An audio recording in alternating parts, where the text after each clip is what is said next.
Salut les amis, j'espère que vous allez bien, on se retrouve pour une nouvelle vidéo sur Fairy Tail et aujourd'hui on va critiquer, analyser ce putain d'épisode parce que qu'est-ce qu'il était merveilleux. 294 qui est sorti légalement ce week-end sur ADN, Natsu versus Zelef. Est-ce qu'on était prêt à ce genre de badassitude de la part de Natsu? Alors est-ce que c'est grâce réellement à Natsu? C'est là la réelle question de ce combat et surtout de ce pouvoir qu'il a obtenu de la part d'Ignir. Et je pense que très sincèrement cet épisode avait tout pour faire un très bon épisode. Pour moi c'est l'un des meilleurs épisodes de Fairy Tail, mais surtout le meilleur actuel depuis la reprise de l'animé. On avait tous les ingrédients qu'il fallait pour faire un bon épisode. Un épisode qui s'est mis en place tout doucement au début et surtout ce truc inattendu entre guillemets, un Natsu qui est parti au casse-pipe seul face à une armée entière, mais surtout face à Zelef. Et ça c'est à noter puisque on voit à quel point Natsu prend son rôle à cœur comme sauveur de Fairy Tail. Mais là où cet épisode est forcément impactant, c'est que nous viewers on connaît la réelle situation alors que Natsu lui part au casse-pipe face à Zelef, en se doutant de rien, puisque lui pour lui Zelef est toujours le mage noir, celui qui a causé des morts autour de lui, mais surtout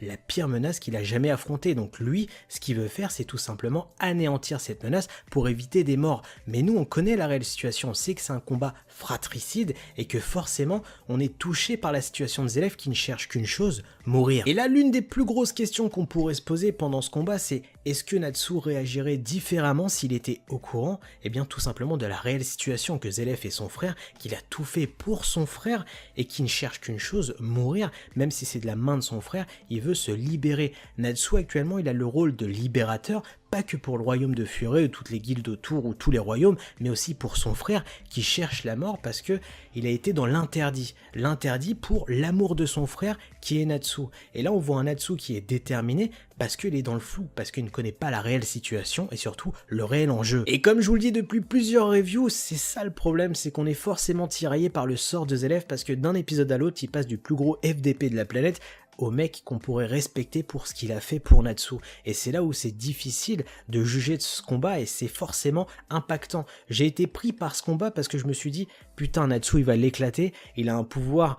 qui sont les dernières forces d'Ignir, et forcément c'était badass, surprenant, tout ce que tu veux, surtout que graphiquement c'était une claque, et surtout qu'on a un Zelef qui ne fait que encaisser dans cet épisode, puisqu'il voit enfin une libération arriver. Pour lui ça y est, la mort est imminente, et il se sent enfin libéré. Et d'ailleurs dans tout ce combat, ce qu'on peut analyser c'est que Zelef ne fait que encaisser parce qu'il est surpris par cette puissance que Natsu dégage, et pour lui, comme je vous l'ai dit, c'est forcément un moment de libération, parce qu'il se dit, le pouvoir d'un mort pourrait peut-être tuer un immortel, donc pour lui ça y est, il se sent terminé, et c'est là où c'est difficile à juger, parce que même si ce combat est ultra badass, qu'on a un Natsu déterminé, on pourrait se dire que Zelef n'a rien donné. Zelef a encaissé, c'est laissé faire, parce que pour lui, il pourrait être enfin libéré, donc c'est un soulagement. Et c'est là où c'est difficile à juger, parce que d'un côté je me dis, merde, on n'a pas vu réellement ce que Zelef pourrait faire dans un combat. Est-ce que c'est réellement sa mort? Puisqu'on le sait, le pouvoir d'Ignir est activable qu'une seule fois. Et je parais peut-être égoïste, mais pour moi c'est impossible que Zelef meure comme une vieille chaussette dans cet épisode, parce que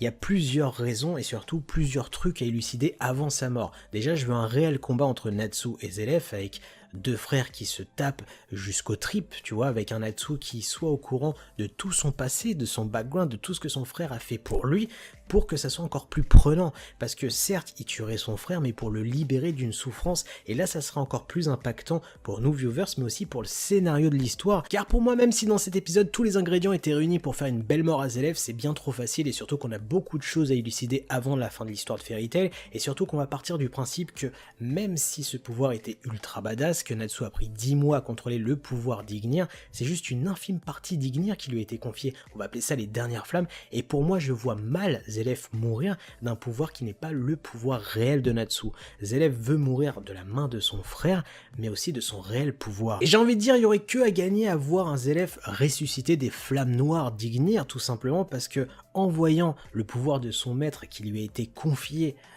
échouer face à Zelef, Natsu pourra que se surpasser pour trouver une nouvelle alternative, mais surtout puiser dans ses tripes pour développer une nouvelle technique, de nouveaux pouvoirs qui pourraient abattre et en finir réellement avec son frère. Donc pour moi la réelle chose qu'on peut retenir de cet épisode, c'est tout simplement l'échec cuisant de Natsu, puisque j'en suis sûr à 90%, Zelef va se relever à l'épisode suivant, Natsu sera à terre au pied du mur puisqu'il va être choqué de voir le pouvoir de son père inefficace, parce que même si théoriquement le pouvoir d'Ignir était assez puissant pour tuer Zélef, il manquait ce grain de sel, le réel pouvoir de Natsu. Dans tous les cas, dites-moi ce que vous avez pensé de cet épisode qui était juste spectaculaire. N'oubliez pas de liker, de commenter, de vous abonner à la chaîne YouTube. Sur ce, moi je vous laisse, tchuss!